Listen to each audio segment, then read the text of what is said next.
சாய்ராம் கங்கணபதே நமக.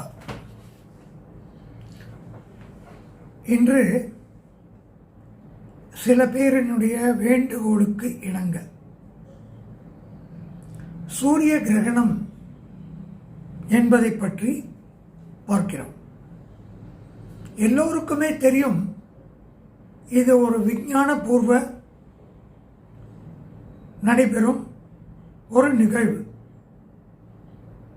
சூரியன், சந்திரன், பூமி இவை ஒரே நேர்கோட்டில் வரும்பொழுது சூரியனுடைய கதிர்களை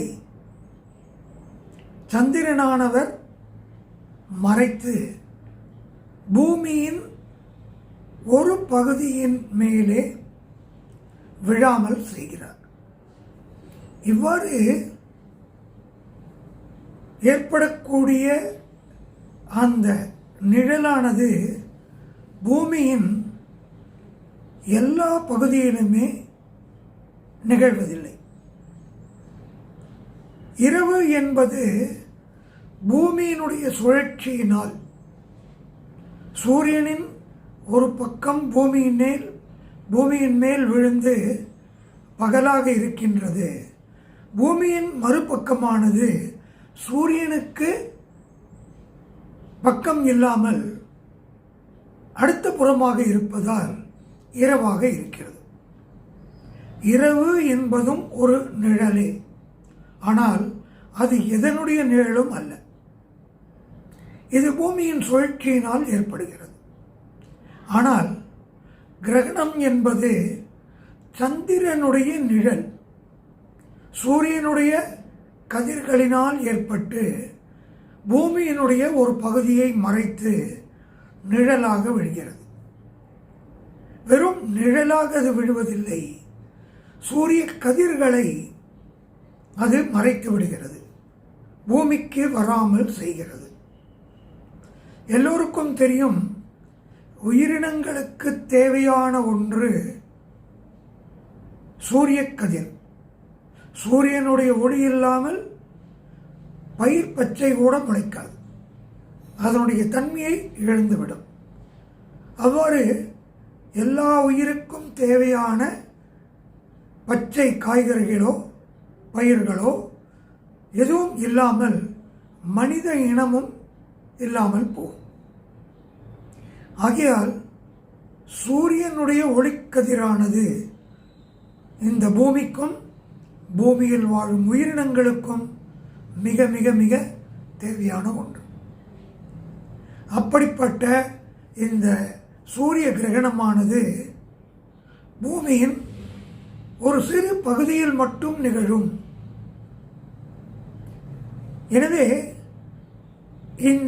அந்த பகுதியிலே உள்ள மக்களுக்கு சூரிய கதிர்களினால் ஏற்படக்கூடிய நன்மைகள் கெட்டுப்போய் அப்பொழுது கிருமிகள் எல்லாம் வீரியம் பெறுகின்றன. அப்படி வீரியம் பெறக்கூடிய கிருமிகள் உயிரினங்களுக்கும் பயிர் வகைகளுக்கும் கெடுதலை விளைவிக்கும். ஆகையினால்தான் அந்த சூரிய கிரகணம் சந்திர கிரகணம் காலங்களிலே எதுவும் நாம் உண்ணக்கூடாது.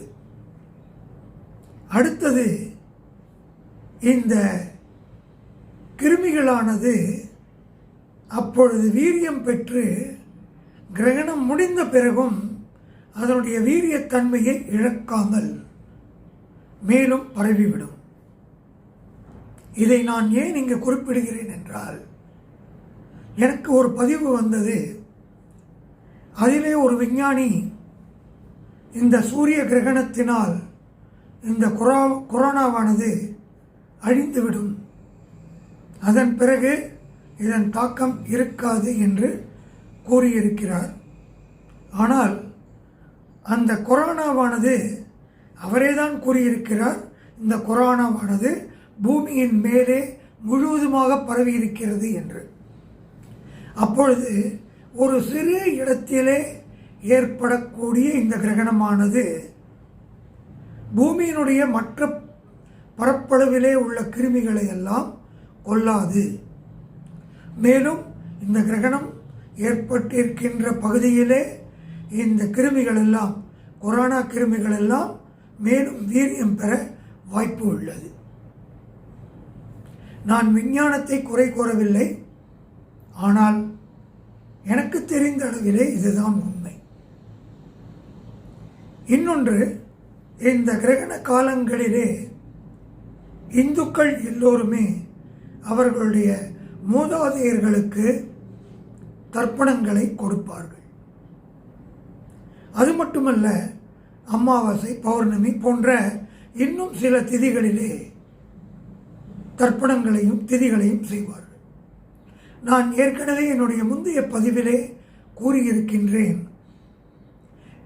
இந்த இறப்பு என்பது ஒருவர் பிறந்தால் ஏற்படக்கூடியது. இந்த இறப்பிற்கு பின் மீண்டும் ஒரு பிறப்பு ஏற்பட்டாகும். அந்த பிறப்பானது வேறு உடலை தாங்கி இருக்கும். அப்படி இருக்கும் பொழுது அந்த உடலானது வேறு இடத்திலே எங்கோ பிறந்திருக்கும். அப்படியானால் நாம் இங்கே கொடுக்கக்கூடிய தர்ப்பணம் அந்த ஆத்மாவிற்கு எப்படி போய் சேரும்? இதில் ஒரே ஒரு சூட்சுமம் என்னவென்றால், பலரும் இதை உணர்ந்திருக்க மாட்டார்கள். இது மாதிரியான அமாவாசை, கிரகணங்கள் போன்ற தர்ப்பண காலங்களிலே அல்லது வேறு சில காலங்கள், அந்த காலங்கள் என்னவென்றால் இவர்களுடைய முந்தைய பிறவியின் கடைசி மூச்சு நின்ற காலமாகும். அந்த பிறவிக்கு அவர்களுடைய வாரிசுகள் தர்ப்பணம் கொடுக்கும் நாட்களாகும். அந்த நாட்களிலெல்லாம் இந்த உடலானது மிகவும் சில நேரங்களிலே, அதாவது அந்த தர்ப்பணம் கொடுக்கும் காலங்களிலே, இந்த ஆன்மாவானது இந்த உடம்பிலிருந்து சற்று விலகிச் செல்லும். சில வினாடிகள் விலகிச் செல்லும். அப்பொழுதெல்லாம் நாம் நம்முடையவர்களாக இருக்க மாட்டோம். நம்மை நாம் அறிய முடியாது. இதை நீங்கள் உணரலாம். இதை நீங்கள் அனுபவபூர்வமாக பரீட்சித்து பாருங்கள். அடுத்தது, இந்த அமாவாசை, பௌர்ணமி, அஷ்டமி, நவமி போன்ற நாட்களை மிகவும் கனமான நாட்கள் என்பார்கள். அதாவது யாராவது உயிருக்கு போராடி கொண்டிருந்தால் இந்த கனமான நாட்களிலே அவர்களுக்கு பெரிய இழப்பு ஏற்படும். அதாவது உயிர் பிரியும். இதை நம் பாரத தேசத்திலே எல்லோரும் உணர்ந்திருப்பார்கள், உணர்ந்திருக்கிறார்கள். காரணம் என்னவென்றால் இந்த ஆத்மாவானது இதனுடைய முந்தைய பிறவியினுடைய வாரிசுகளை தேடி செல்லும் பொழுது அவர்கள் அங்கு தர்ப்பணமோ எதுவோ கொடுக்காத நிலையிலே அந்த ஆத்மாவானது மிகவும் சோர்வடைந்து இந்த உடம்பிற்கு திரும்பும் பொழுது இந்த உடம்பை க்ஷீணிக்க வைத்து மேலும் வலுவிழக்க வைத்து இந்த உடம்பிலிருந்து அந்த ஆத்மாவானது முற்றிலுமாக பிரியக்கூடிய நேரம் வரும். எனவேதான் இந்த அமாவாசை, பௌர்ணமி போன்ற தர்ப்பணங்கள் நடைபெறும் நாட்களிலே ஒவ்வொருவருமே தர்ப்பண காலங்கள் முடிந்த பிறகு மிகவும் சுறுசுறுப்பாக இயங்குவதை பார்த்திருக்கலாம். ஏனென்றால் இந்த ஆத்மாவானது முன் ஜென்ம இடத்திற்கு சென்று அங்கு அவர்களிடத்திலே அவர்கள் விடுகின்ற எள்ளும் தண்ணீரையும் வாங்கிக் கொண்டு மிகவும் சுறுசுறுப்பாக, எனர்ஜெட்டிக்காக இந்த உடம்பிலே வந்து சேரும். அதனால தான் அமாவாசை என்று பல நல்ல காரியங்களை செய்தால், ஆரம்பித்தால் அவை நல்ல முறையிலே முடியும். ஏனென்றால் நமது புத்தியானது அன்று நன்கு வேலை செய்யும். இதை நீங்கள் அனுபவபூர்வமாக உணருங்கள். நான் சொன்னேன் என்பதற்காக நம்ப வேண்டாம். நன்றி. சாய்ராம்.